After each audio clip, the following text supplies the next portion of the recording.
to BizChicks TV. We're here to help you take the hassle out of your hustle so you can build a profitable business that's fun to run. Here are your hosts. Hello, everyone. Welcome to Biz Chicks TV. I'm here with my friend and colleague, Miss Francine Gregory, real estate entrepreneur and tech diva. I'm Tara Lena from Biz Chicks, and we're here to welcome you to Tech Life Weekly. Every Friday, we like to get together and talk about tech in a way that's easy to understand. So, hey, we always like to get started with what's happening or has happened this week in tech. So, with that, we're going to get started. Fran, what you got for us today? Well, I think you can see my screen. Yes, we can see your screen. All right, this is tech history. Here we go. Here's a look at this week in tech history and what tech is making history this week for the week of July 21st through 27th. July 22nd, 2004, Google launches its IPO. Google filed its initial public offering with the SEC, aiming to raise $2.7 billion. The IPO used a unique auction-based process, and honestly, it marked a pivotal moment in tech history, setting the stage for Google to become a tech titan. July 23, 1985. Commodore Amiga 1000 launch. Commodore released the Amiga 1000, a revolutionary home computer with advanced graphics and multitasking that, really outpaced many of its competitors at the time. July 25, 1978. Birth of the first test tube baby. While not exactly a digital tech breakthrough, this milestone in biotechnology marked a turning point in reproductive science. Louise Brown, the world's first baby conceived through in vitro fertilization, was born in the UK, opening the door to modern fertility treatments. So, on July 26, 1995, Windows 95 was announced. Microsoft released details about Windows 95, which officially launched just a month later. It really revolutionized the desktop experience with the introduction of the Start menu and the taskbar. Apple's AI-powered iPhone teasers are making waves. Rumors are intensifying about the iPhone 17 featuring on-device generative AI through Apple Intelligence. Developers and insiders are suggesting tight Siri integration, privacy-preserving features, and some brand-new AI-driven apps. Meta has launched AI-generated avatars in Horizon Worlds. Meta's begun rolling out these avatars, letting users create realistic, personalized versions of themselves using just a selfie. This move is definitely seen as a leap toward a more intuitive digital identity in the metaverse. So, IBM and NVIDIA have announced a new partnership to accelerate quantum computing and AI research. Their goal is to bring enterprise-grade hybrid quantum and classical tools to market and, do it a whole lot faster. Stack Overflow is now integrating OpenAI's tools to provide AI-enhanced developer support. This is, honestly, a big step in transforming how coders search, learn, and build, with real-time AI help based on trusted community data. Boston Dynamics has released their new electric Atlas robot. The newly revamped Atlas, now fully electric, has been showcased performing agile movements, which, is opening up discussions about real-world applications for warehouse and logistics automation. And that's your week in tech history. Wow, I am really excited about that electric robot. They will be in the house making pies. Okay. I love it, making pies. And I wasn't aware that about the in vitro fertilization. Am I pronouncing that right? Right, that's the first test tube baby. What was her name? Louise Brown. Yes. Louise Brown. Yeah. Uh, wow. We come a long way. I am concerned about, the storage of eggs and, some of the faux that we've had or what could I say, witnessed with when systems go down or when people are not good stewards over people's, um, what would you call it, over people's, futures. But yeah, wow. It seems like only yesterday. It seems like only yesterday. Now, I was looking at some of those computers. I remember those form factors, those yellow computers or Mhm. beige, whatever that plastic. Boring beige. Yes, so the Way computers have, yeah, boring beige. in my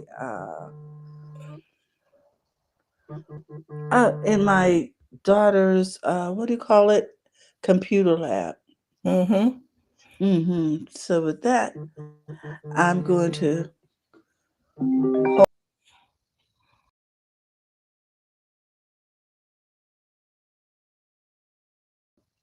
TJ.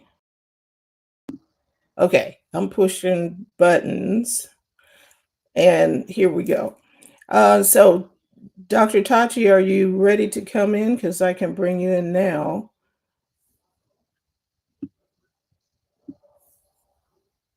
I'm gonna bring you in, and then, oh, there you are. Yes, I don't know what's happening. Okay. How are you? I'm good. How are you? Oh, fantastic. Ooh, I don't know why these people keep calling me. I keep trying to block this call. What is the story? airplane mode, Terry, put it Will in I still airplane. have access to my internet? Yeah, airplane mode is on your phone, Okay, there it is. unless you Because are I'm just using like, your phone to stream. no. Oh, okay. Because I'm just like, they just keep calling back. I'm like, I'm on do not disturb. Anyway, here we go. Oh, I've got a couple of stories that I wanted to share. So I'm going to start with this one because I asked, um, how is the food industry being affected by AI? And this is what I got from an AI generated video. So let's show it. Let's get this party started. Let's see if we can. Next meal might be made by a robot? From smart farms to your dinner plate, technology is transforming every bite we take. Drones and sensors are helping farmers grow more food with less water, while AI makes sure every tomato ripens just right. In the kitchen, robots are flipping burgers and 3D printers are making chocolate in shapes you never thought possible. And if you're curious about what's in your food, apps now scan ingredients in seconds. No mystery meat here. Even delivery is going high-tech with drones and self-driving cars dropping off your groceries faster than ever. It's not just about convenience. Tech is making food safer, greener, and even tastier. So next time you sit down to eat, remember, the future of food isn't coming, it's already here, and it's delicious. Yes. So, let's talk about this. Have you had an AI experience in the delivery of your food in terms of even from the farm to the plate? Uh, has anybody been to a restaurant where there is actually a robot serving them? I haven't witnessed that yet. I have, sorry, go ahead. Fran, you're muted. I'm muted. She's just talking and we can't. Yeah, Go, yeah. Dr. Tachi, you were going to say something? Yeah, no, I saw your lips moving, so that's why I Oh, yielded to you. Go ahead. I'll say after. I was just going to say, I do believe we've all experienced AI, even though we didn't know it. Yes. The kiosk now, oh, when I went to drive through, was it Taco Bell or somewhere? Would you like to use your app today? Da, da, da, da, da. And I'm like, no. And it wasn't overly robotic, but you could tell it wasn't a human because Ah, the because voice. the kids that are working, well, I'm gonna call them kids, the actual real people, when they got on to say, okay, what can Mhm. I get for you, was a totally different. You could hear I really don't want to be at work today. The whole, You could hear the emotion yeah, you can hear everything. It wasn't all pristine and everything. So or cheery necessarily. and it was a stark difference.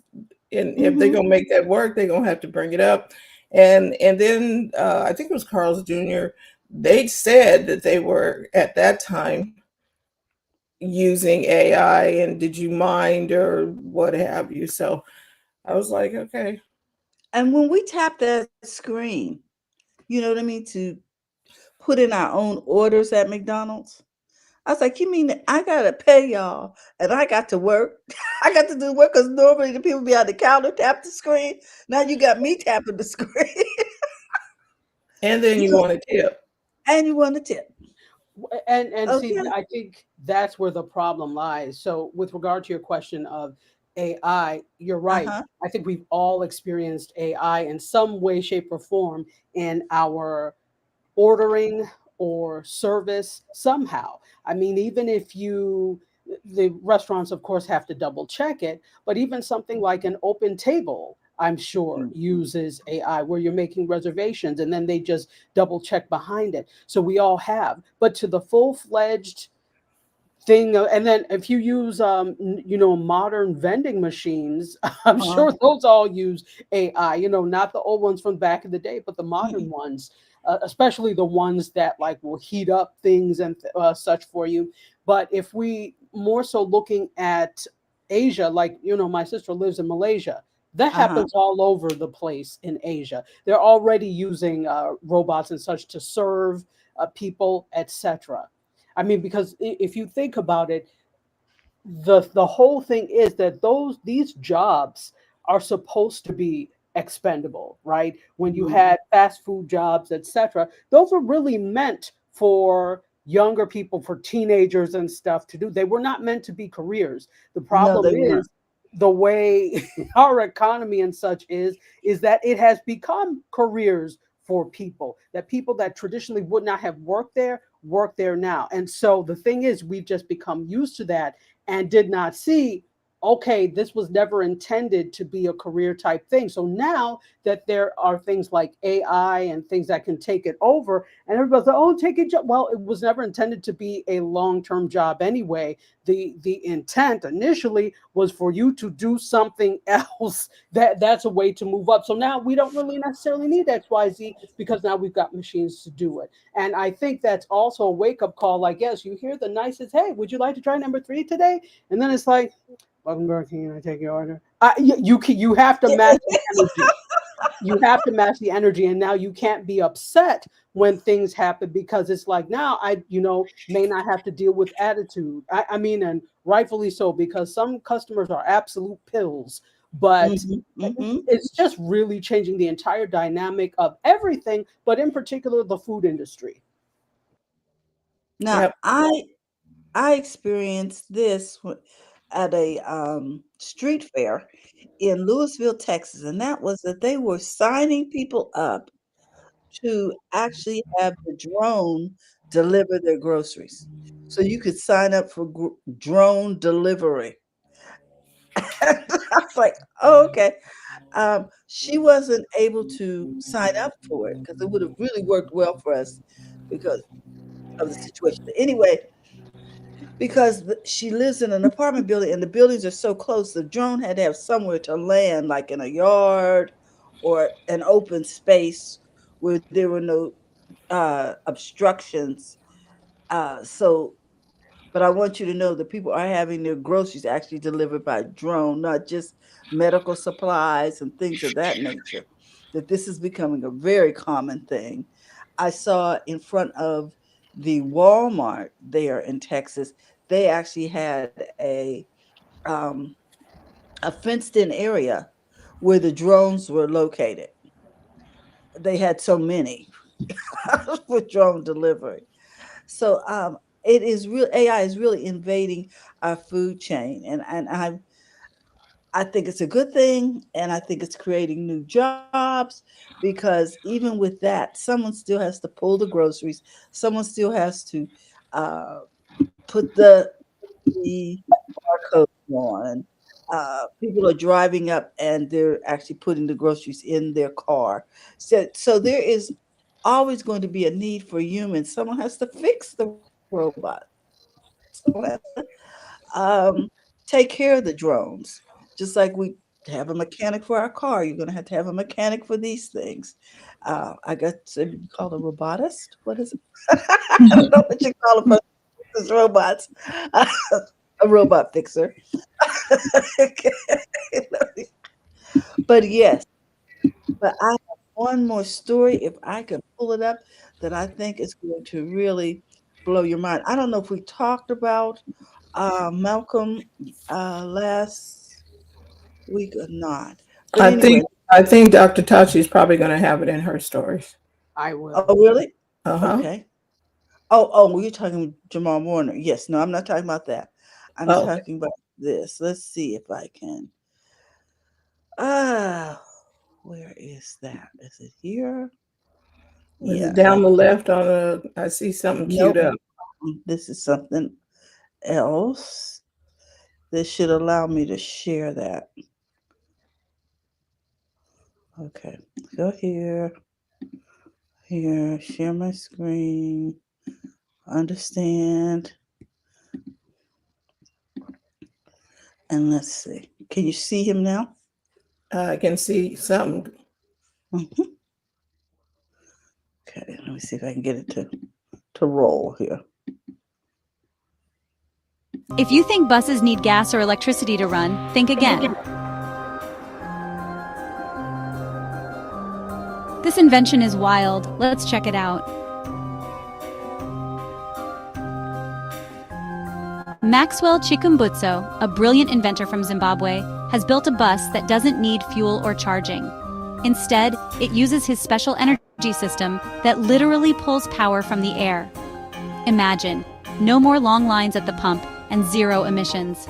It sounds like science fiction, but this tech is real, and it's already on the road. Will this be the future of clean transportation? Let me know what you think. Would you ride a bus powered by air? I would. This, I would too. I would too. And here's the thing. He has actually invented, he started with a car. This car literally runs on air, not hydrogen or anything like that. The cells replenish themselves from air radio waves. Sort of like, you know how your kid had a remote car? And so it has no engine. We don't have to worry about batteries. We don't have to worry about gasoline. I mean, this will disrupt the entire industry. And so he's got it in cars. Now, this one was about the fact that it's now in their buses and that they are launching a railroad system. And you can't imagine how many people have tried to disrupt this. They actually had a story about how he and his partner were poisoned because these other, well, whoever was trying to stop this disruption of the whole transportation industry, and his partner actually died. He survived. Wow.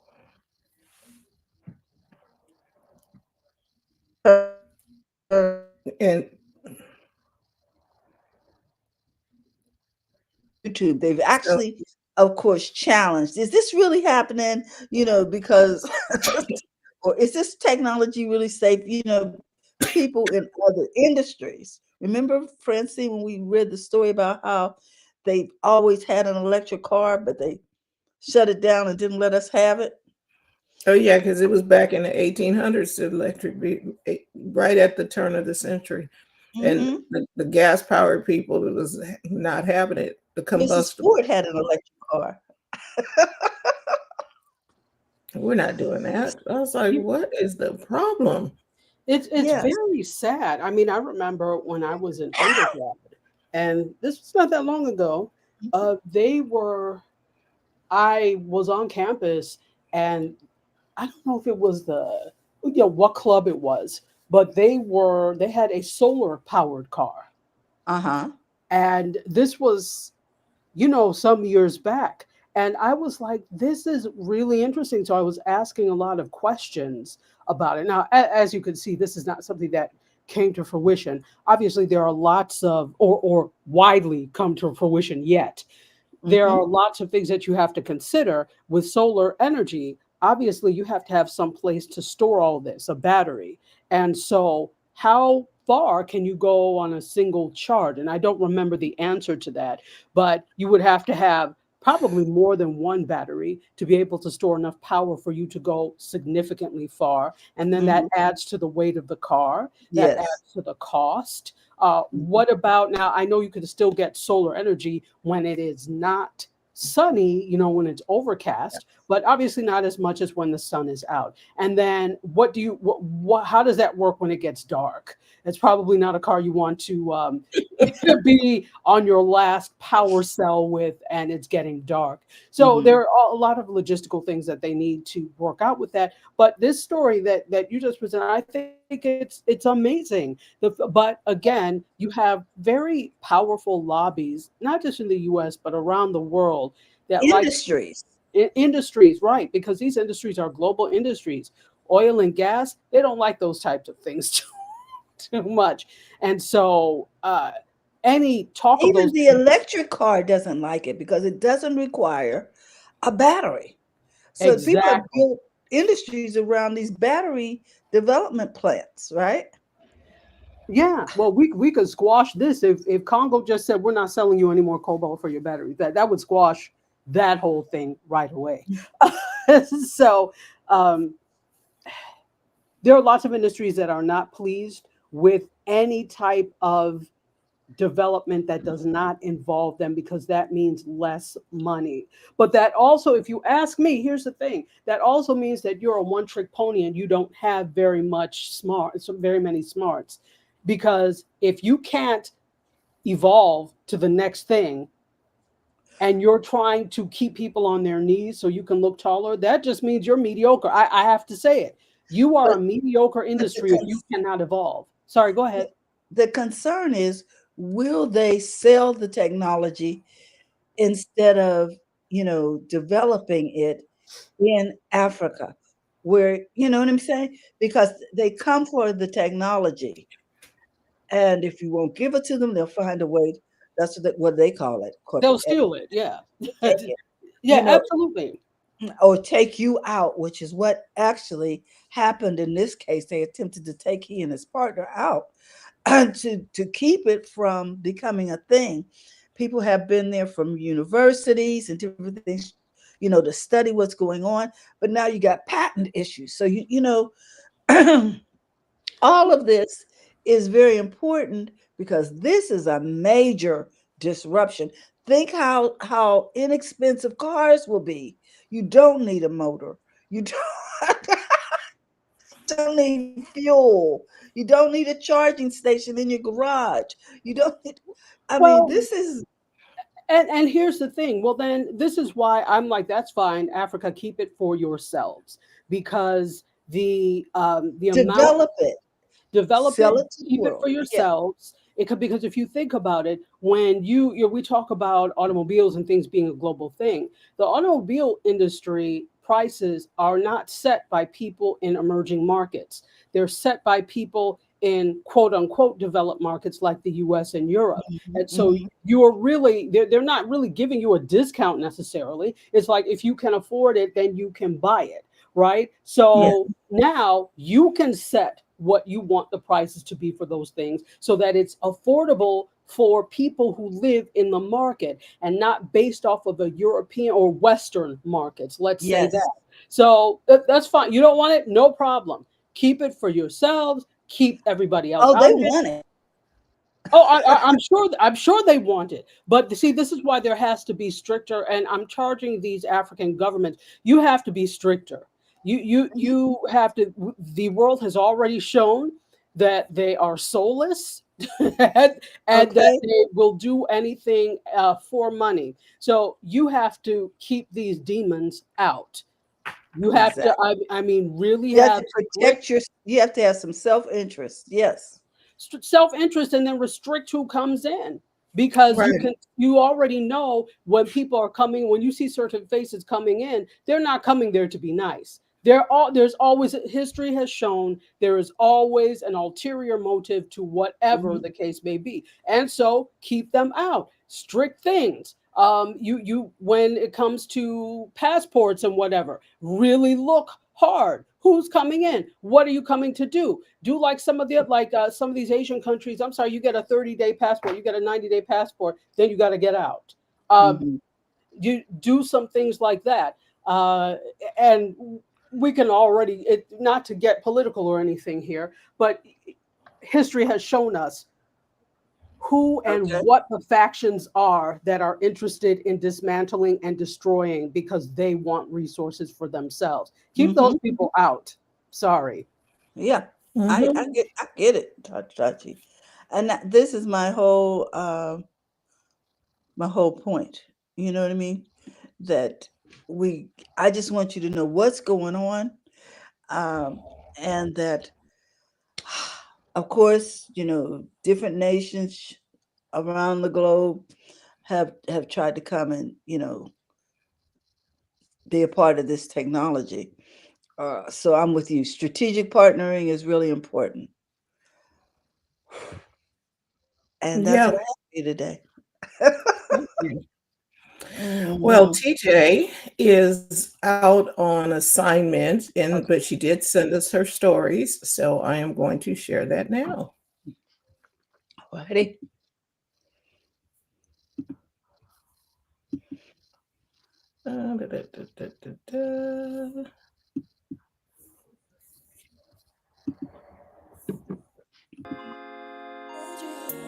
Here are the latest social media news and updates for the week ending July 25th, 2025.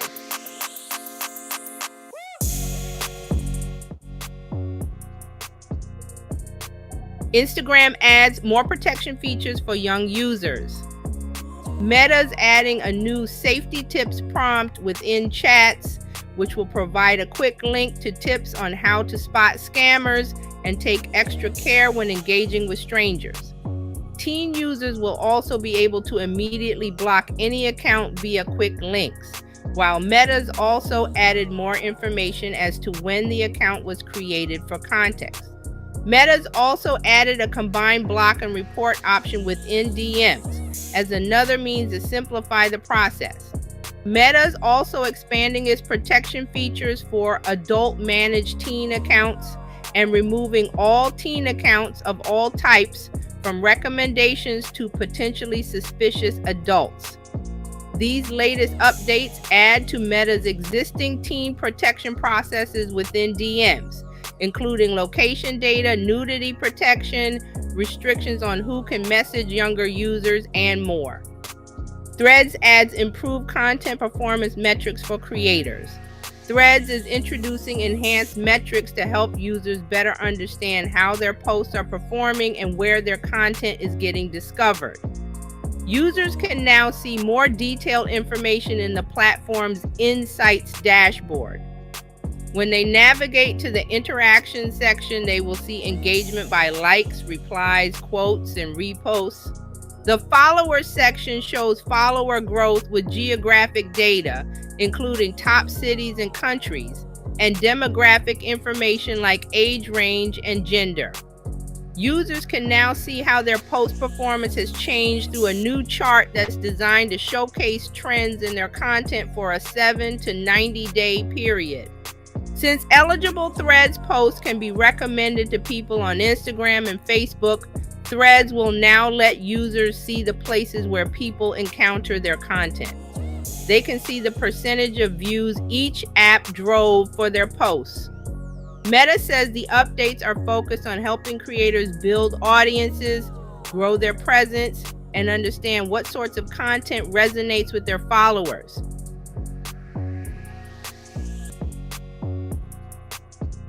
YouTube Shorts is adding an image to video AI tool and new AI effects.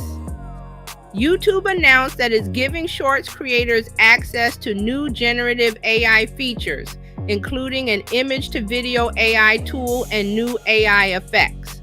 The image to video feature lets users turn a picture from their camera roll into a 6-second video. Users will see a selection of suggestions that are relevant to the photo they uploaded. YouTube says the feature can be used to add movement to landscape photos, animate pictures of everyday photos, or bring group photos to life. The feature works similarly to an offering already available in Gemini. The new tool is rolling out over the next week in the United States, Canada, Australia, and New Zealand. YouTube plans to bring it to more regions later this year. As for the new AI effects, creators can use them to transform their doodles into artistic images and turn their selfies into videos where they're swimming underwater, twinning with someone, and more. Users can find these new effects by navigating to the effects icon in the Shorts camera and then tapping AI to browse all of the generative effects. Snapchat adds home safe alerts for extra safety and assurance. Snapchat's added a new safety feature with home safe alerts, which will let your friends in the app know that you've arrived home safely whenever activated. Snap users will be able to activate home safe within their location settings, so you can switch it on whenever you feel the need to add an extra level of transparency. Users will be able to set their home location by tapping their Bitmoji on the Snap map, then selecting My Home. Once you set this up, it's only ever visible to you and the friends you've chosen to share your location with on Snap Map. Snap says that it's developed home alerts with privacy in mind, with alerts only able to be sent to friends that you already share your location with. Your arrival notification will be sent out one time. Then it'll be deactivated automatically, so you won't have to worry about sending out alerts to all of your Snap friends every single time you arrive home safely.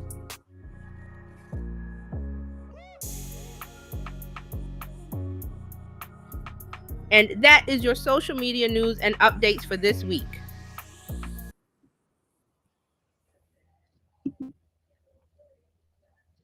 I think you're muted. Well, Didn't mute TJ, It did mute me. I love these generator reports. They they are so professional and succinct. I got to find out where TJ got her Britney, her Exactly. Her avatar. her avatars. I'm like, they look good. And so does Dr. Tachi. Hey, Woo! you looking good, Dr. Tachi. I'm thinking of New York, Mm-hmm. the whole New York fashion. Yeah. Well, thank you. That's what I aim for. Well done. There we go. And you have the floor, my dear. Fantastic. So we'll go over some things really quickly. Before I get into the news, I wanted to mention that last week I was at the, getting ready for the Fundable Founders Dinner, and it was amazing. It was, so that's the program. For those of you that don't know, I was in the Pharrell Williams Black Ambition Fundable Founders cohort, and that is for founders in Florida, and that's really to help you up level your business and raise the stakes of everything for you, which is amazing. And I've gotten to meet some very wonderful key people, and I'm excited because it's over, but it's just the beginning of greater things. And we had our final dinner on Friday at a restaurant in downtown Miami, beautiful spot called Casadana. I really enjoyed myself. It was great because it was, I feel good because it was competitive. So 700 people applied to the program. 300 people were selected for the program. And then only 100 of us got to come to the ending dinner. Okay. Yeah. So that was a feat in and of itself. Congratulations. Thank you. Thank you. And so we had lots of stuff going. There was a lot of fun things. I was like, okay. Cheering, yay. So there were a lot of fun things that happened and went on, like, stilt walkers, performers. Also, of course, the food was there.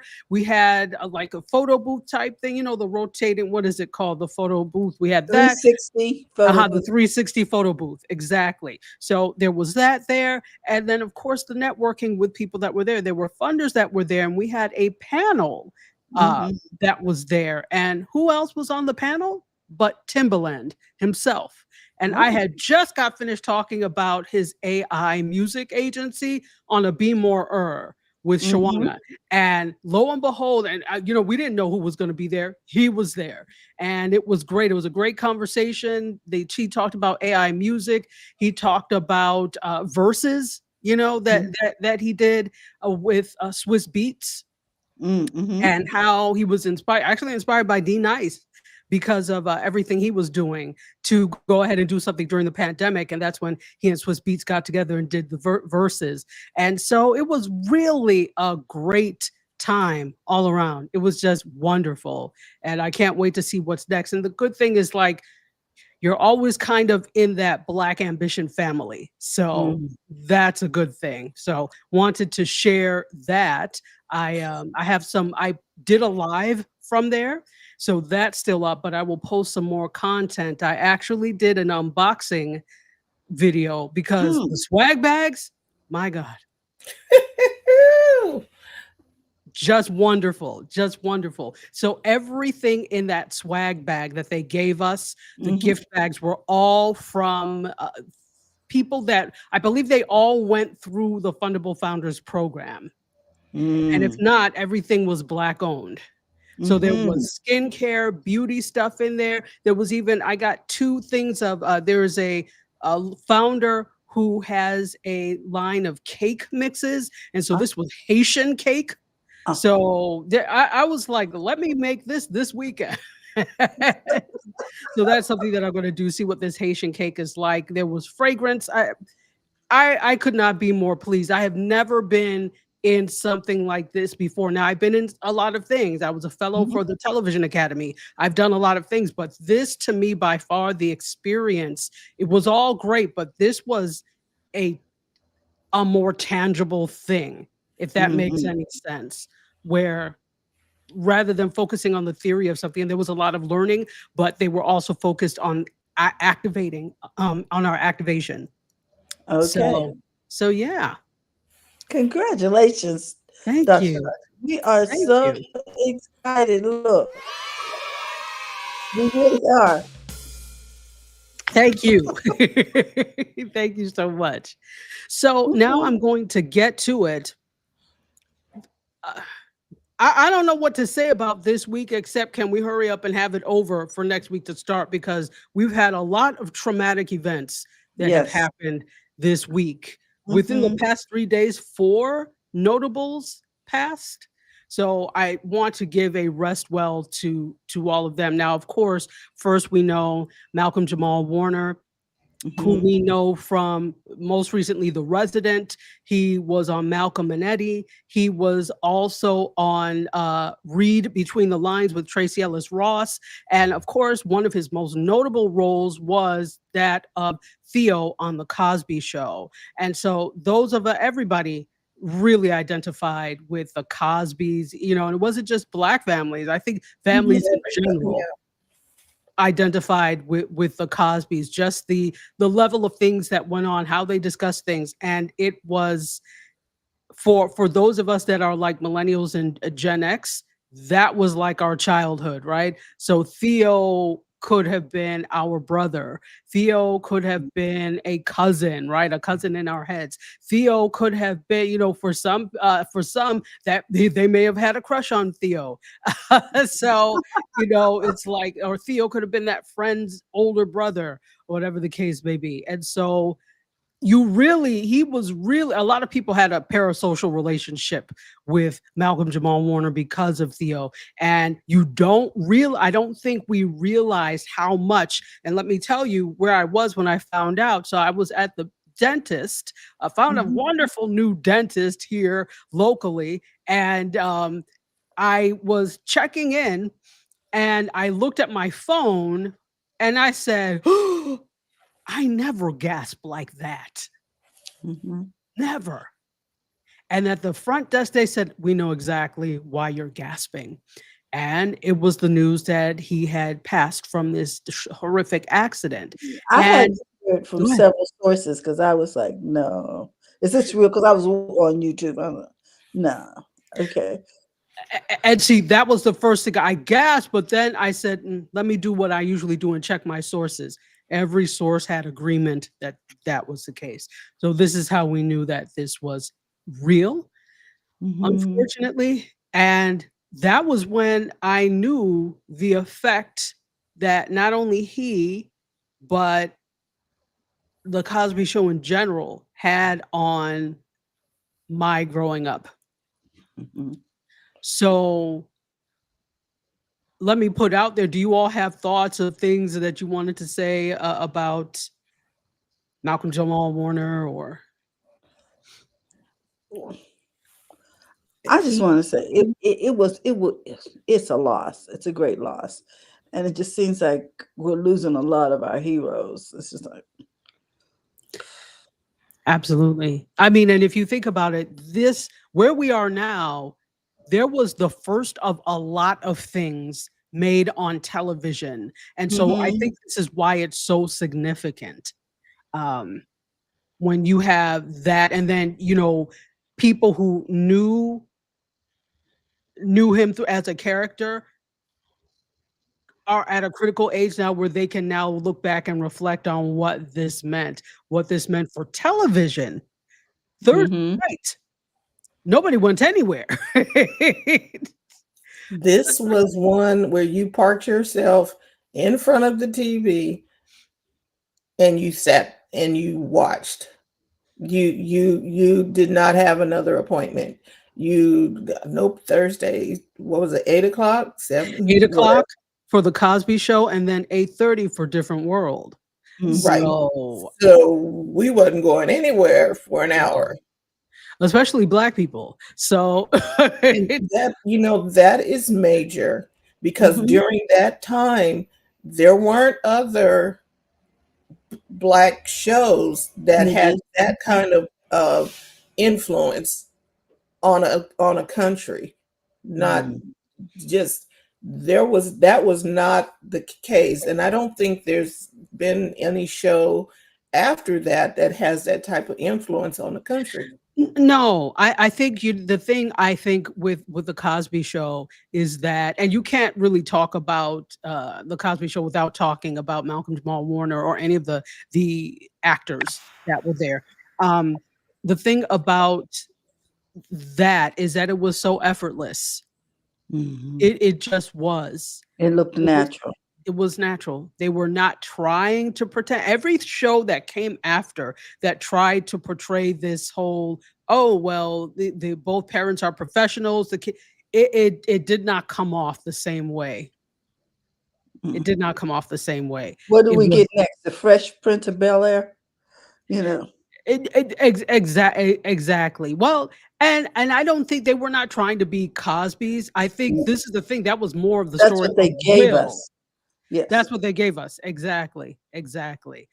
Where it was like slapstick. There were some serious moments, definitely, but it was like overly comical to shield the fact that you had two very upwardly mobile individuals that lived in Beverly Hills. But again, the story was not about that. The story was more so about Will, right? Right.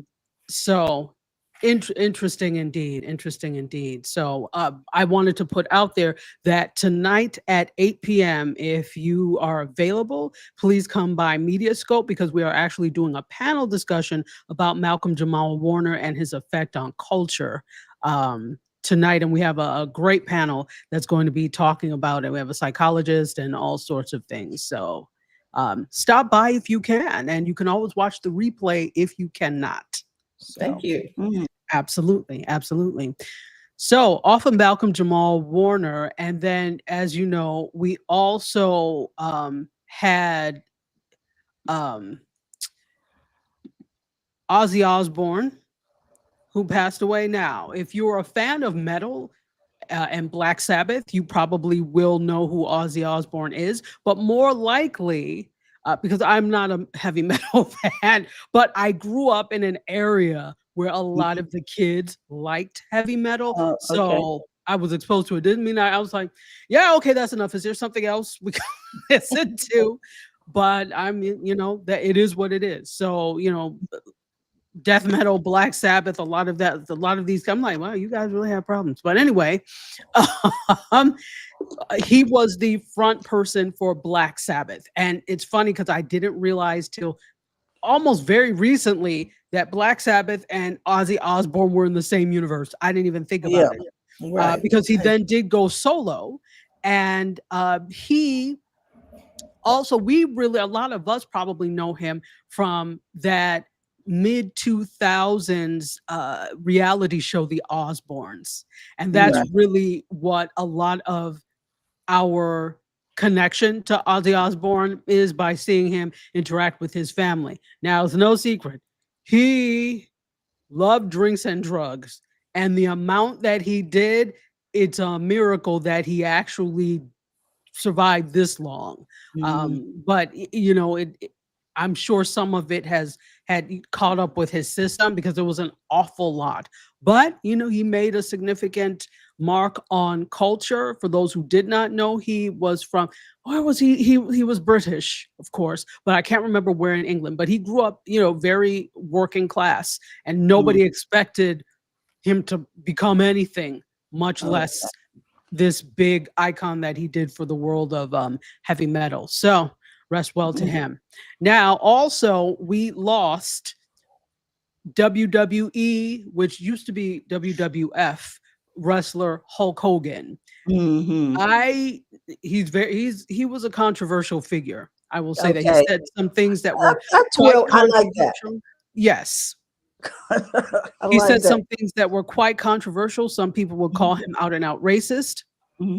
I know that when I was little, I was a huge wrestling fan when I was little, jumping off of couches and everything. And it was due to watching every Saturday. My sister and I would watch WWE, all the people. So him, Junkyard Dog, the British Bulldogs, Randy Macho Man Savage. So all of these original wrestlers, showkeepers, these are who we like to watch, and Hulk Hogan was among them. The thing is, you don't know when you're little what people's values are, what people's politics are, the way they treat people in real life. All you see is the show and the glitz. And I think that's what a lot of people remember as part of their childhood. It's just only when you become older, you're like, well, this person is actually deplorable. But so he also passed away quite young, actually. He and Ozzy Osbourne, they were only like in their, I think Hulk Hogan was 71? I'll look it up. Yeah, I believe he was 70. Well, Ozzy Osbourne was 76. And I think Hulk Hogan was 71. He'd actually been having a lot of health problems for a long time. Part of it due to wrestling, right? Wrestling is intense. So it says here that in the last 10 years, he was 71. So he had 26 surgeries, including several on his spine, knees, hips, and shoulders. Wow. But still, he still managed to do a lot of different things. So that was interesting. And then finally, we spent a lot of time, which lets you know this has been a week. We lost jazz legend Chuck Mangione at the age of 84. So I don't know if do you know who Chuck Mangione is? I do. I've heard of him. Excuse me. What made him more popular in the recent pop culture sphere is they used his songs, and he was like a plot point on King of the Hill. So if you've ever watched King of the Hill, for some reason, there's kind of like this fear of Chuck Mangione, and every once in a while he'll pop up and they'll use his song. You have heard his songs before. So jazz legend Chuck Mangione passed away. You'll know him for being a trumpeter. He's also plays the flugelhorn, and he was a composer. And he was 84 when he passed away. So, and what I didn't know is he was from nearby where I grew up. He's from Rochester, New York. And I grew up in like an hour from there in Buffalo. So interesting. Interesting. So rest well. He had great music, and he will be missed. And so we've had enough of this week. I need everybody else to just hold on, please, because you're needed. All Yeah. right. Let's go to some things that that we can talk about. Some more things we can talk about. Are either of you soap opera fans, or were you ever soap opera fans? Never. Okay. Only soap opera I remember is General Hospital. Wait, no, take that back. One Life to Live. Don't say I was a fan. I couldn't keep it going. It gets very. It's I, too I much. I can't say. I guess I can say, is a series considered a soap opera? Because I did watch Yellowstone till it got crazy. You I know, don't think that's not really a soap I don't opera. think it's because a soap opera comes on once a day, and there's a Yeah, storyline, and but people are isn't it like a nighttime? traumas. Yeah, Isn't it like a nighttime soap opera? Because I consider Dallas a you know soap what I mean. opera. Yeah, Dallas Yeah, was a soap, Falcon Crest, the Colbys, and those are all spinoffs I of some I of the think other things. Yeah. then in that case, I think the only thing I really remember was Yellowstone and Peyton Place. I think I watched Peyton Place. Okay. Yeah. I don't That know goes that back. those are considered They're true. soap operas, you know. Right. So true soap, there are evening soaps, but the true daytime soaps were produced on a daily basis. They were they're slightly expensive to produce because you're doing it on a daily basis. But if you look, they were some of the first shows that were shot on video as opposed to film. Oh, And that's because it's cheaper to shoot in video than film. You have to do it, it's expensive to buy, and then you have to develop it.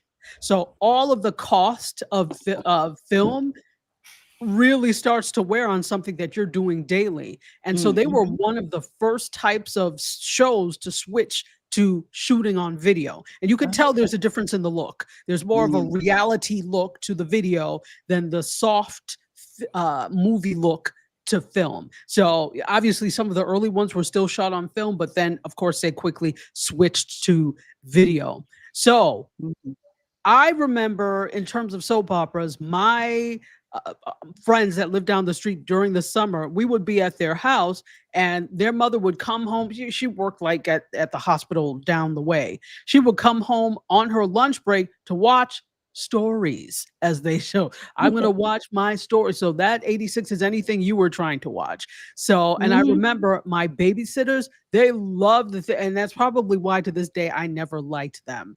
I'm like, isn't there something else, like maybe cartoons or something we could watch, a good educational program? I'm down for that. But no, they wanted their soap operas. They wanted their stories. And I could never get into it, which is why things that feel like modern day soaps do not appeal to me. So if it has a soap opera structure, I'm probably not going to watch because I could, and I tried. It's not for lack of trying. I tried to say, I'm like, this is boring. For me, it was. But some people love them. And so if you love Days of Our Lives, you are going to be happy to know that Days of Our Lives has been renewed for 2 more seasons at Peacock. So this 2 more seasons will take it through its 63rd season.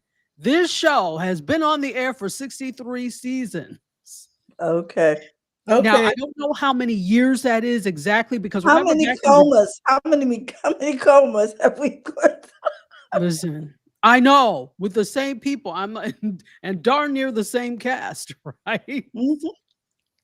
So wow. 63 years. So, but people that are diehard about these types of things. And we've seen many of these soap operas get canceled over the years, go away as other types of programming become more prevalent and replace them. But Days of Our Lives is still holding strong. Good for you, whoever was on there. Wait, no, Days of Our Lives was on NBC. Yeah. Yes. So I did not watch. I didn't do NBC because see, we had Luke and Laura over on ABC. ABC that was General Hospital, right? Yep. Okay. And see, I remember those types of things from when I was little. Okay, Luke, because he had. Okay. You know what was the one of the way back soap operas, but it was weird. Dark Shadows. Dark Shadows. Yeah. Now again, I never watched it. That was from Dark Shadows was probably from the 60s. Am I correct? Or the 50s? It might have been 50s going into the 60s, but it was like, ooh, Ooh-wee. Who Late let the 50s, kids early watch 60s. this? Yes. So I never watched it, but I always remembered, like, in doing research about things and hearing them, watching these pop culture shows, they would always talk about Dark Shadows being the precursor to all of these other Soap operas. soap operas. Yep. I remember Exactly. Mama. No. Oh goodness. Okay, well, let's get off of soap operas and talk a Mhm. little bit about, speaking of cancellations, E! News is being canceled. The show that you thought would never go away. And I don't know if you all watch E! News, but E! News that's entertainment news. It's on the E! Network. They are at every single red carpet. Is And that when you Entertainment Tonight? Is that no. no? Well, actually, I think it's the same company, if I am not Okay. mistaken. And then it just kind of became E, and there's an Ah, E channel, and they have E! News, and so news. it's all entertainment news, all celebrity stuff, Mhm. every day, 24 hours a day. And they are known for their red carpets. So whenever you're watching any red carpet, anything, Mhm. E! News is there. And it was Juliana Rancic Mm. did E! News. So there have been a lot of popular people who have been Host. correspondents for E! News. Mhm. And it's ending. It's been on the air for 34 years. Has it really? Yes. Wow. Could it? Okay. So it's kind of like what was that, Rona Barrett's thing, Yes. and those type of things. It's gone. I mean, because we don't need to go to a particular one source to get it, because just like all of things that have happened this week, there were multiple sources. Multiple sources from traditional media sources Mhm. and from independent sources, right? A Mhm. lot of people were reporting. I report on some of this stuff, right? And so Right. the salience of something like having an E! News, and it's not even just the salience, it's the expense, So they're like, lots of media companies are cutting where they can. And if this is something that is not really making them a whole lot of money, and it is replicating the wheel, be for sure they're probably going to get rid of it, right? So after 34 years, they figured it's run its course.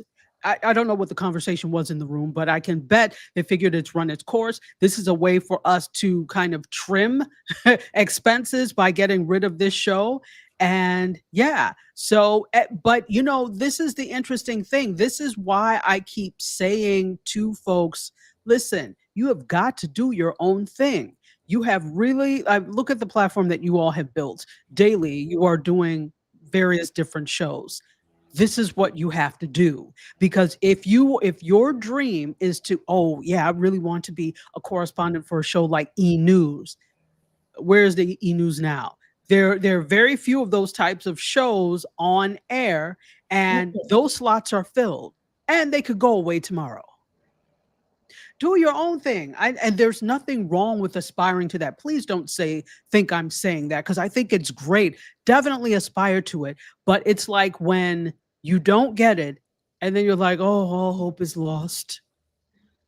Let me go and become a head French fry counter someplace. There's a guy that I know, and he was a police officer, but then he wanted to be a newscaster. He's now a newscaster in Atlanta. But you gotta, if that, how the broadcasters want to be, I gotta be on ABC, or I gotta be on this, and then you're pitching you're sending your tapes everywhere to get a weather gig or to get the da-da-da. I hear you saying we don't have to do all that. You do not. If you listen, here's the only thing that not the only thing, but there are a couple of big things that they have over independent. The big one, number one, is distribution. They already have eyes. So it's easier in a sense for you to get seen and recognized because they've already done all the work of securing distribution and that type of thing. But it's still not easy, and there's less guarantee for you there. They could get rid of you tomorrow. Oh, like the people on E? Okay. Like the people on E. Mm. You're on mute, Terry. That happened. And a number of other major networks. You know, we've seen people come and go. And do you sit and listen to your local newscast? I don't know the last time I know the people because I've seen them from a while back, and some of them haven't changed. But do I stop in and listen to that newscast? I do. I don't. See, I had people I was committed to. Like I loved Joy Reid. I loved that's true, but that's not local. So, I think you're no, more so I'm talking saying, about local, right? I said major networks, you know. No, I'm talking about my local Insecure too, so you know. My local newscast, and I know what Terry is talking about. I'm talking about my local news. Mm-hmm. I don't tune into them to see the news at the top of the hour, and then again at another 30 minutes, and then okay, no. Well, because it's going to be the same thing. All they're doing is recycling the same stories. Unless something new comes into the news cycle, what happens is at the afternoon meeting, if you're talking about your evening news, at the afternoon meeting, they are going to sit and decide what news stories they're going to report on. Every reporter has a photographer, which is really a videographer, assigned to them. You go out and cover the story. But in the newsroom, you sit there and decide, okay, this, and this is going on. What are we going to cover? We're covering this, and this. Fine. Such and such, you go out with this photographer, get the story. You come back and you edit it, or if you were lucky enough to have editors, you're in the room with the editor putting the package together. Then it goes on at 5, 6, 6:30. It's the same stories over and over again, unless something is breaking and comes into the news cycle. So unless you really have I think the people, this is a big market. This is market number 17.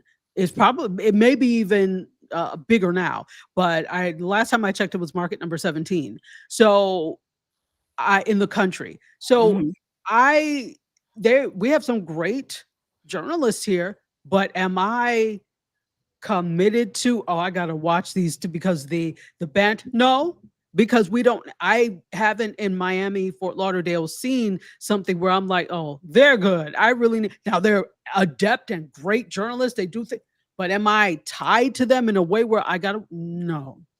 Well, and there are very few people like that anymore. Right. And now, Terry, to your point, you're talking about like on MSNBC, where that's where Joy was, right? Okay. So those are recent things. CNN, kind of recent. MSNBC is kind of recent because those are streamed now, and the news is out there. They're not ABC, CBS, and whoever the other people were. It is totally different. And they're moving stuff and flipping switches and doing stuff for whatever reasons that they're doing them. And a lot of those people who are on those shows have gone, if they're journalists and whatever, they've gone to Substack and YouTube. Yes. Got their own thing going on. Like Don Lemon and stuff, we never thought it was like, that's Don Lemon. Well, he's no longer at CNN, so he's over at YouTube. Joy Reid, no longer at MSNBC, over at YouTube, because the gatekeepers or whoever is in charge may be feeling heat or something, and they have to capitulate. You don't got to capitulate on your own show. Well, here's the thing. I found, because I have been away from my local market for over a year, I found most of the stories that I'm interested in are covered by citizen reporters over there on YouTube. I mean, there were so many natural disaster events that never got covered on the local news because it wasn't in their area, Correct. or they mentioned it. And what? So they had a what? A flood? Where? You know what I'm saying? So we miss a lot of stuff, but it's caught by these citizen reporters. And it's interesting because I spoke to this fact in the latest book chapter that I wrote in Ross Brand's book, 100 Predictions. So my prediction for this year was actually the rise of the citizen journalist using AI tools to tell stories. And so when we think about it, the process that I just explained to you, they have X amount of stories, only certain amount of time to cover it, right? And so because all this airtime is not free, somebody has to pay for it. So in order to make sure it's paid for, you limit what stories because you only have a certain amount of time. You have to pay for that time. So if I only have 30 minutes for a broadcast, then guess what? I'm going to only put the stories that I think the audience is going to be interested in, which raises the ratings, which is what attracts advertisers, because I want my products in front of as many eyes as possible. Yes. Have X amount of million that watch at 5:30, great. We want to be beside there and we will pay for the airtime. So there are so many constraints. They really are beholden to advertising. Of course, everybody tries to keep journalistic standards, but you're beholden to time and advertising, right? For that time. So yeah, I will say though, there is, and she's on YouTube. To YouTube, I see her on Instagram and TikTok. Out of this morning program out of Philadelphia, Alex Holly, and I can't remember the her co-anchor's name. So they do the morning show. They've got the best banter, and they're in an unlikely pairing. He's an older, he has to be like in his 60s, mid to late 60s. So he's not old, but he's older than she is. So Alex is, I don't even know if she's 30 yet. I don't think she's 30. And she's Black. He is non-melanated. And they have the best banter and conversations. It is hilarious. And people, when you look in her comments, because she'll post clips, and people are like, we're so glad we have you in our market. They really need a nationally syndicated show, right? That's how good they are. So when you look at the comments, that really tells you how people connect to them. And here's the thing, not that I follow a lot of the newscasters here, but I don't see that here I don't see that here. And that could be a reason people don't gravitate. And they know that you have to do something to keep eyes. And one of the things is because Alex is so involved on social media, that draws people in, and people who may not have known her before will tune in. So the news is interesting. I will say that. But to E-News, it's going away. So canceled. And this is the second time that the program has been dropped in the past 5 years. They didn't make up their mind in the first place, I guess. So it's currently hosted by Kelty Knight and Justin Sylvester. They're going to continue until September 25th, and then it's going to be removed from E's schedule. There are 20 employees just about that work on that show, and they were informed yesterday of the decision that was. Now we just talked about YouTube. They could have took this and do like we do right here, and have the two people just get your stories and report the stories on YouTube. What? I agree. I agree. But we also have to look at, are these particular hosts going to be willing, because they would have to pay, they would want to be paid the same amount. If I'm doing the same amount of work, they're not going to downgrade simply because it's on YouTube now, right? And then you just will not have a job. You're gonna have to go find something else to do, but you still would have been, because then they could have been doing the same ad revenue once you get a certain amount of hours and subscribers. Mhm. You bring the people that was watching that right on over to YouTube, but they didn't think that. They won't think that way, because, to be honest, the lion's share of ad money is still made through traditional media. So the amount of money that you can spend or that you can charge for airtime is currently not the same amount that you can charge for time on streaming. Yes, but you're going away. You're disappearing. Yeah, no, I know. Believe me, I'm with you, but they don't care. They would rather cancel it. That because, again, it's kind of like, remember the old argument, like back in the day, where people were reluctant, people who were in movies, actors who were in movies were reluctant to do TV because it was not considered as posh, or whatever the case would be, not considered as great or professional, that I do movies, I don't do TV. Well, now there's very little difference between, especially the look of movies and TV. And guess what? It's a job. So people now have changed their minds and attitude about doing television. It's going to take that same type of mindset shift to consider things like YouTube and consider the online space equal to that. I consider it equal to or greater than, but they won't. And it's all tied to money. It's tied to the amount of money you can make. Oh, well. You tried. You tried. They're not going to have it, though. And so that's fine, because we can have it. This is our space. They're way too tied to making the amount of money they make can you imagine saying that, okay, spending $100 million, for example, on a film, and then you're disappointed because the film only makes 90 million over that, right? So you may have made 190 million, which means 90 million, and then you're disappointed. Can you imagine that? Most people will never make that in their lifetimes, not to talk of that being for one project globally. So you see the type of numbers we're talking to here, and why something like a YouTube is not attractive to them. That's fine. Don't come. Yeah, that's all right.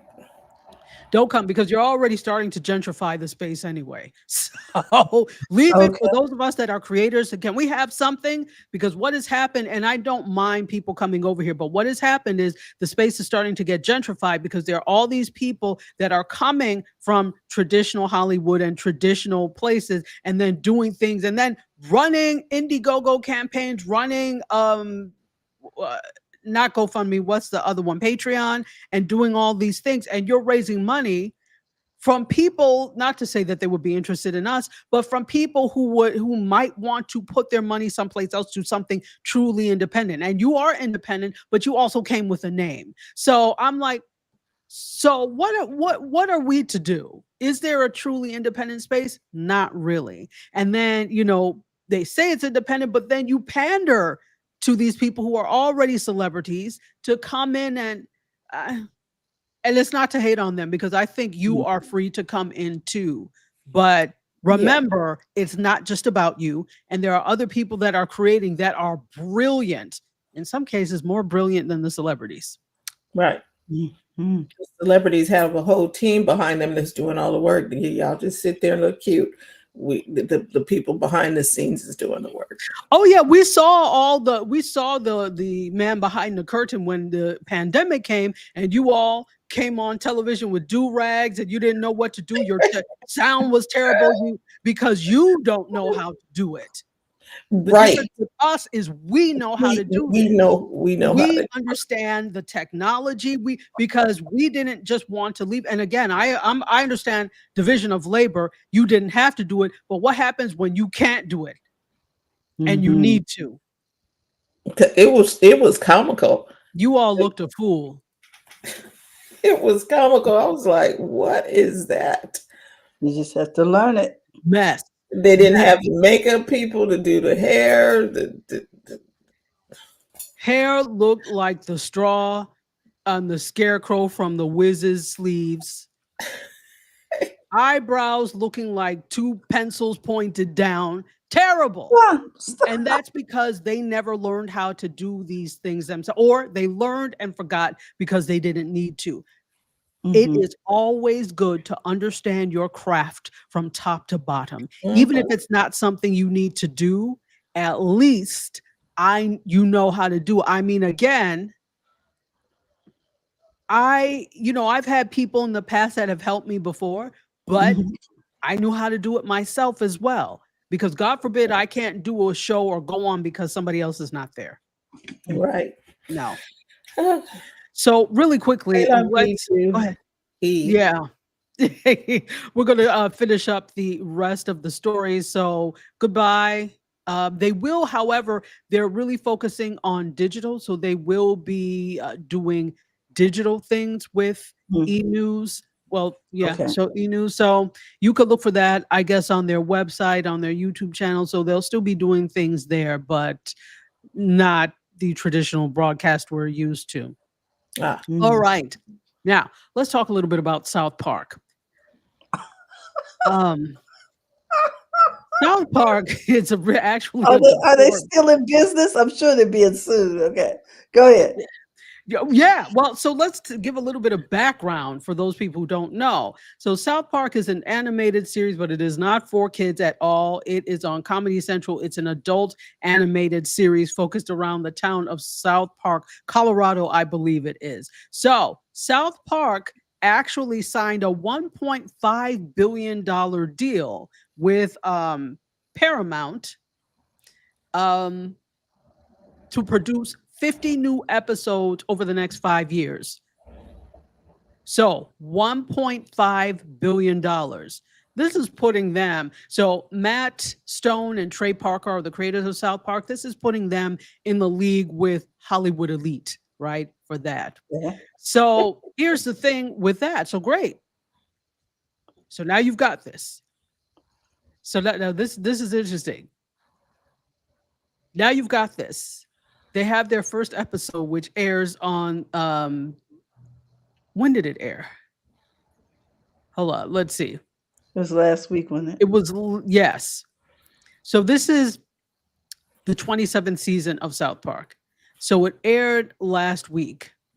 So in this episode, they skewered the person who's currently in the White House in the premiere episode. And he was Stone did his voice, and in the episode he sues the town of South Park for $5 billion after they quote challenged Jesus Christ's presence in the elementary school. So the townspeople were trying to fight back, but then Jesus urges them to settle. And this is a funny thing because they skewered CBS, Paramount, CBS as well. So this is what they said in the episode. You guys saw what happened to CBS? Yeah. Well, guess who owns CBS? Paramount. Do you really want to end up like Colbert? So they took it there. So as you know, the Stephen Colbert show was canceled as well. So there's a whole circus that is going on there. Now, let me add this in. Okay.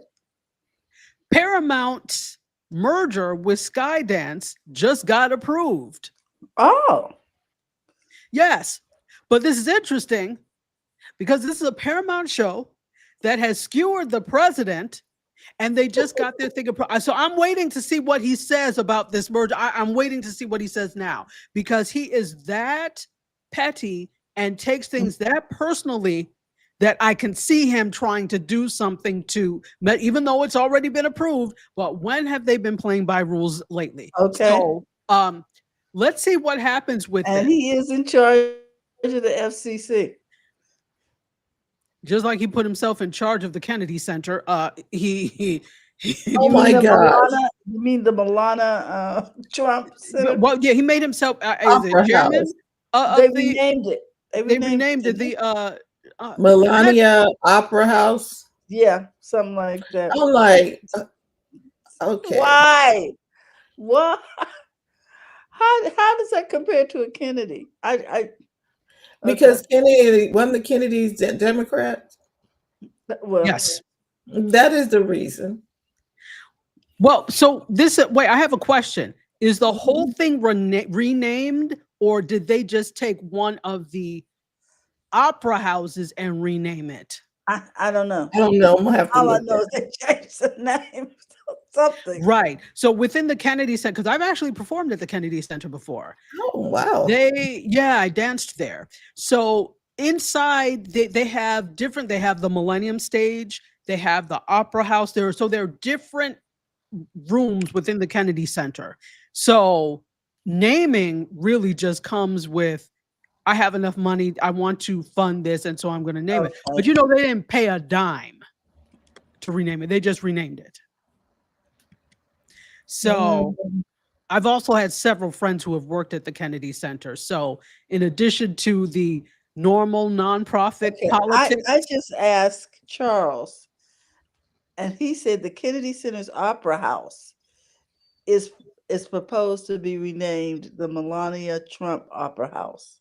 Oh, that's good. Okay, so it's the Opera House. It's the Opera House. It's not the entire center. Mm-hmm. That's exactly what. Yeah, they put it. The Republicans put it in a bill. You know, tagged it onto a bill. Why not just call it the Be Best Opera House? Anyway. Anyhow. So that's So that yes. So it's that same type of thing. So again, and it's because there are, whenever there's a personal vendetta, whenever anything is done, he'll take it personally and it becomes a vendetta.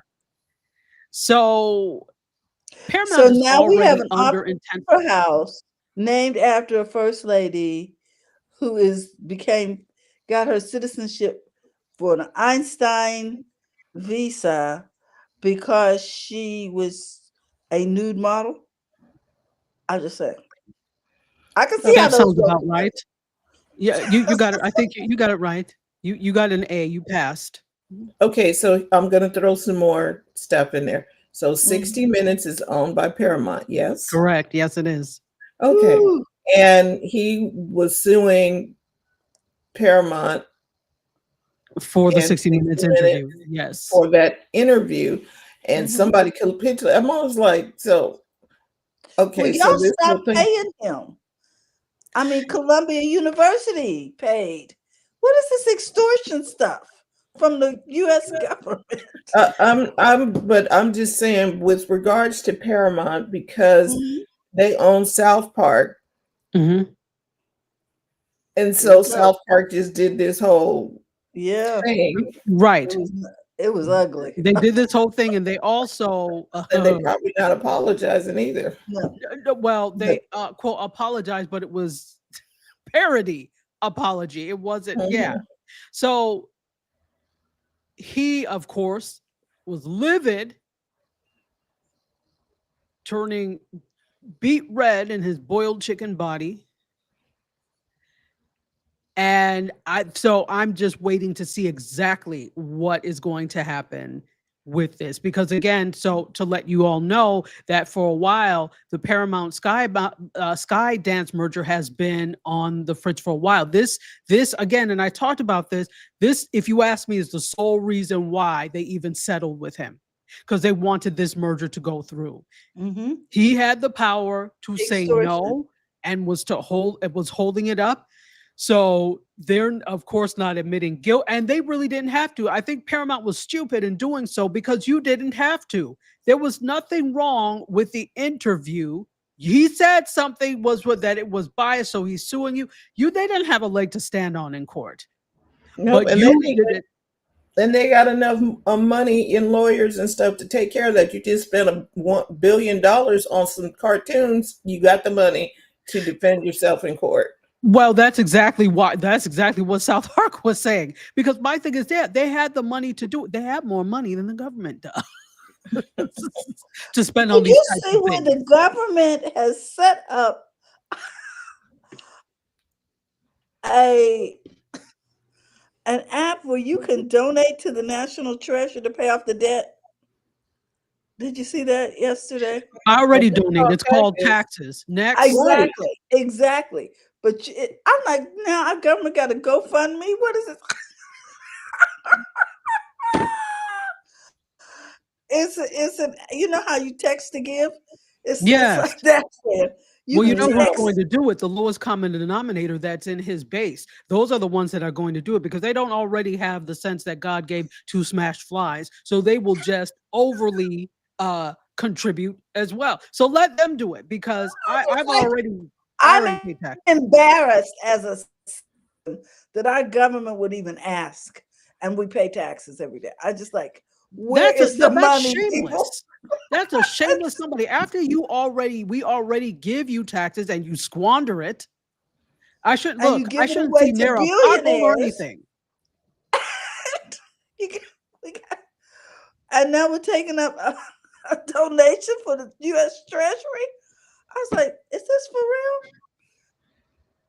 real? Somebody go to Smith's and let me know. This has to be the introduction to the opposite sketch because this is bad. So this is interesting because they also made fun of some body parts of the person in the White House, and I think that was the thing that made him the most annoyed. And so we'll see what happens with this. So let's talk about this Skydance merger. It's been approved by the FCC, and this is an $8 billion deal. So again, it's approved by the FCC, but it hasn't closed yet. So Brendan Carr is the leader of the FCC, and he says that they've approved the transfer of the company's broadcast licenses to Skydance and David Ellison. So here we go. We've got that merger, right? Okay. In approved by the FCC at least, but now because somebody likes to follow the breadcrumbs, and it's like, okay, well, South Park is Paramount. Paramount is trying to do this merger. Let me see what I can do to mess it up. And it seems like it's simplistic, but it's really not because we've seen this happen. And if it does, Paramount, it's your own fault for kowtowing in the first place. It's your own fault. I'm not trying to call that and put that into existence, but it is your own fault. So with this approval of the transfer, Skydance will be able to complete their acquisition of Paramount, and that will really transform the media landscape because then that will be the owner of CBS, Paramount Film Studio, Paramount Plus, and cable channels like MTV, Comedy Central, Nickelodeon, BET, etc. So Carr said this in a statement. Carr is the chairman of the FCC. Americans no longer trust the legacy national news media to report fully, accurately, and fairly, which I don't think is true. And it is time for a change. That's why I welcome Skydance's commitment to make significant changes at the once storied CBS broadcast network. Now, commitment to significant changes. What does that mean? Does that mean we will comply with what you want us to comply with? That kind of talk when it comes to media outlets, that's worrisome. To the contrary, if you could not trust them before, you can trust them even less now. Now I won't believe a word they say because you have sold out to a power base. I can't believe you now. Even if I had a modicum of belief before, I don't now. So this is honestly a big mess. But we'll see what happens with this. And maybe it will go in the way we don't expect it to. But if I'm using precedent as any indication, it's probably going to go down that route. So this is how South Park and the Skydance Paramount merger are connected. And we'll see if it comes to fruition. And one last story I have. This is kind of a pop culture story. I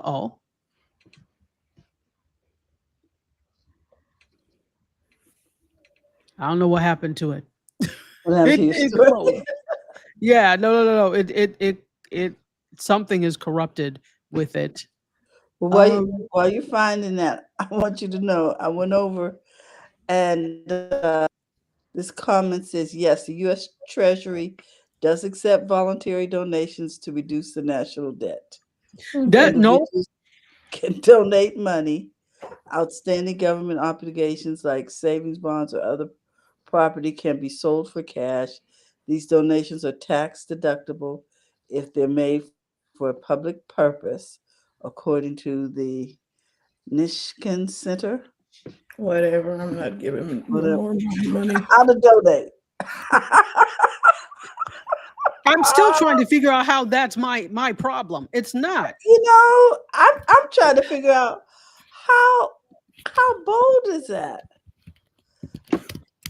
You We were got to now given you have money. tariffs on everything. Now you asking people. You were given money, and you were expected to be good stewards of this money to Okay. help the country run.